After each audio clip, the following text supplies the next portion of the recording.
So hi hello friends and இன்னைக்கு நம்ம என்ன பார்க்க போகிறோன்னா ஜோஜி படத்தோட மூவி ரிவ்யூ. നാട്ടിൽ മസ്ലിം പഠിപ്പിച്ച് നടക്കുന്ന എന്നെ കുറിച്ച് എന്തൊക്കെ പറയുന്നുണ്ടോ? மலையாள பட மூவி ரிவ்யூவே கொடுத்துட்ருக்கான் அப்படின்னு பார்த்தீங்கன்னா, ஸோ தமிழில் வந்து நமக்கு வந்து ரிவ்யூ பண்ண ஏகப்பட்ட ஆளுங்க இருக்காங்க. பட் எனக்கு பர்சனலாக மலையாள மூவிஸ் ரொம்பவே பிடிக்கும்.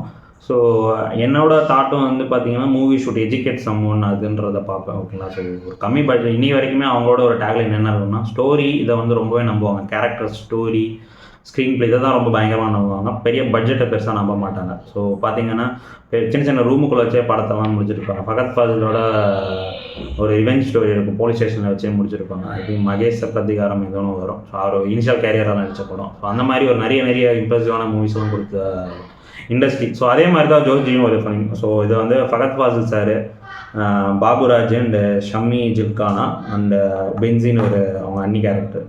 ஸோ பசில் ஜோசப் சார் வந்து அஸ் கெஸ்ட் ரோல் மாதிரியே பண்ணியிருப்பாரு. ஸோ டேரக்டர் பார்த்தீங்கன்னா திலீஷ் பொத்தன். ஓகேங்களா?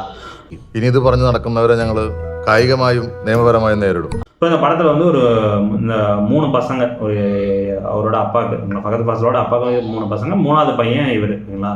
ஃபர்ஸ்ட் அண்ணனுக்கு வந்து ஒரு கடை, பெரிய கடை, மெடிக்கல் ஷாப் அந்த மாதிரி வச்சுருப்பாரு. செகண்ட் அண்ணன் மரக்கடை அந்த மாதிரி வச்சுப்பாரு. 3வது நம்ம தலைவர் ஃபகத் ஃபாசில், அவர் இன்ஜினியரிங் ட்ராப் அவுட்டு. ஆனால் வந்து அவருக்கு வந்து குதிரை இருக்கும். ஸோ இந்த மாதிரி 2-3 குதிரை வச்சுருப்பாரு. அதை வச்சு குதிரை வச்சு நான் வந்து பிஸ்னஸ் பண்ண போகிறேன் அப்படின்னு சொல்லிட்டு அப்பா கிட்ட இருந்து காசுலாம் வாங்கி இது பண்ணிகிட்டே இருப்பார். அவர் ஒரு கட்டத்துக்கு மேலே கொடுக்கவும் மாட்டார். என் சொத்தெல்லாம் நீ அழிச்சிட்டு உனக்கு எதுவும் கிடையாது, நீயா வந்து பொழைச்சிக்கோ அப்படின்ற மாதிரி உண்டு. പറഞ്ഞാലുണ്ടല്ലോ ചേട്ടത്തെയാണ് ഞാൻ നോക്കില്ല அடிச்சு பள்ளியாண்டிருப்பீங்க. அதில் வந்து 3 பேருமே ரொம்ப டென்ஷனாக இருக்காங்க. பட் ஆனால் 2வது அண்ணனுக்கு டிவோர்ஸ் ஆகிருக்கும். அவர் மட்டும் அப்பா மேலே பாசம், 1000 நாள் அப்பா தான். ஸோ சொத்துக்காக நம்ம ஆசைப்படக்கூடாதுன்னு சொல்லுவாங்க. பட் இவரோட அண்ணி, அதாவது மொதல் அண்ணனோட ஒய்ஃபும் ஃபகத் ஃபாசிலும் சேர்ந்து கொஞ்சம் பிளான் பண்ணி இன்டெரக்டாக இவரை வந்து ஸ்லோ பாய்சன் கொடுத்து கொலை பண்ணிடுவாங்க. ஏன்னா அவருக்கு வந்து ஸ்ட்ரோக்ஸ் மாதிரி வந்துருக்கும், அந்த நேரத்தில் மெடிசன் கொடுக்கணும். ஸோ இவரை வந்து இன்டெரக்டாக அவங்க அப்பாவை கொலை பண்ணிடுவாங்க. ஸோ அதுக்கப்புறம் என்ன நடக்குது அப்படின்ற கதை. ஸோ உங்கள் அண்ணனுக்கும் ஒரு ப்ராப்ளம் வரும். இவர் என்ன கிளைமேக்ஸில் பண்ணுறாரு, காசுக்காக ஒரு மனுஷன் எப்படி மாறுறான் அப்படின்றத. ஸோ இவ்வளோ தான் படம் வந்து பார்த்திங்கன்னா எந்த இடத்துலையுமே வரும். வீடுக்குள்ளே தான் ஃபுல்லாக சுற்றி வீடு, ஒரு கிணறு, அதை வச்சு தான் ஃபுல் அண்ட் ஃபுல் வந்து ஷூட்டிங்கே பண்ணியிருப்பாங்க. என்னடா எங்கே നോക്കുന്നത് എന്തിനോട് എന്നെങ്കിലും നോക്കുന്നത്? ஸோ கேரக்டர் வைஸ் எல்லாமே நல்லாவே நடிச்சிருப்பாங்க. த்ரில்லராகவே போகும்.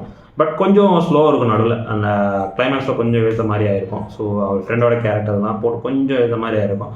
ஸோ கொஞ்சம் கிறிஸ்பாக முடிச்சிருந்தா இன்னுமே படம் நல்லா அந்த த்ரில்லிங். ஸோ என்னோட பொறுத்தவரைக்கும் த்ரில்லிங் மூவிஸ்னால் நீங்கள் எவ்வளோ சீக்கிரம் முடிக்கிறீங்களோ, 2 hours 10 minutes முடிச்சிட்டிங்க அப்படின்னா அது ஒரு ஆடியன்ஸோட அட்டாச்மெண்ட் கிடைக்கும். ஓகேங்களா? அதுக்கு மேலே த்ரில்லர் ஷோஸ் இழுத்தாலே பட் அது ட்ராக் ஆகுது, ஏகப்பட்ட கேரக்டர்ஸ் இன்வால்வ் ஆகுதுன்னு தான் இருக்கும். ஸோ ஜோஜி கண்டிப்பாக பாருங்கள் எல்லாருமே. ஐ திங்க் பிரைம் வீடியோவில் it's available and Google reviews 4.5. ஓகேங்களா? தேங்க்ஸ் எவ்ரிவன் ஃபார் வாட்சிங் திஸ் வீடியோ. ഫുൾ ടൈം പൊതുപ്പിനടിക്കണം എന്ന് പറയുന്നത് എന്നെ കുറിച്ച് ഇങ്ങനെ അടിച്ചിറക്കിയാങ്കിൽ ഈ നാട്ടിൽ മസ്ലിം പഠിപ്പിച്ച് നടക്കുന്ന എന്നെ കുറിച്ച് എന്തൊക്കെ പറയുന്നുണ്ടോ?